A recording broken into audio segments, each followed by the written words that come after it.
Është promovuar sot libri Gjon Pjetër Rasi, si prurje e re në veprimtarinë e krijuesit Shefqet Dinaj. Ai ka promovuar monografinë e familjes Rasi me titull Gjon Pjetër Rasi.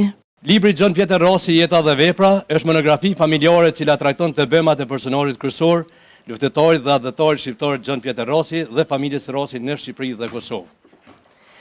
Me që luftëtari Gjon Pjetër Rasi u lind në fshatin Rasi Jegër, kam aspiruar që para lexuesit të sjellë sa më shumë të dhëna për origjinën nga vija protagonisti jon dhe familja e tij.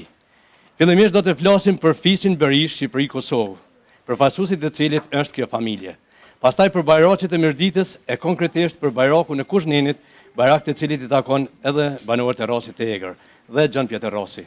Me pas do të japim disa të dhëna për fshatin Kusar të Hasit të Gjakovës, historikun e shkurtër si dhe në vijat e trasha, karakteristikat e përgjithshme të këtij vendbanimi të vjetër, për toponimin e larmishme dhe statistikat e banorëve dhe shtëpive nëpër vite.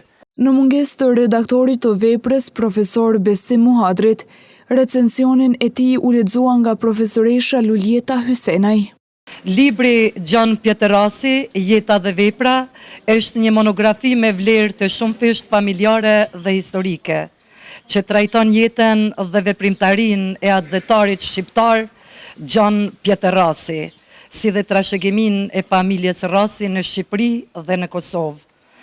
Autori profesor Dr. Shefqet Dinaj, me përkushtim dhe përmes hulumtimeve të thelluara, sjell para lexuesit jo vetëm portretin e një figure të veçantë kombëtare, por edhe një panoramë të gjerë historike, etnografike dhe shoqërore të kohës në të cilën jetoi ky personalitet.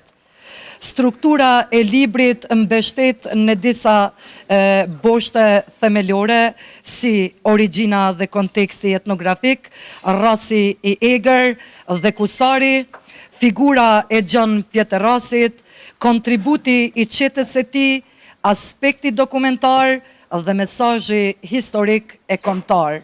Libri Gjon Pjetër Rasi, jeta dhe vepra, është një vepër me rëndësi të veçantë për histori dhe trashëgimin familjare, që sjell në vëmendje figurën e një luftëtari dhe adhëtari të shquar shqiptar.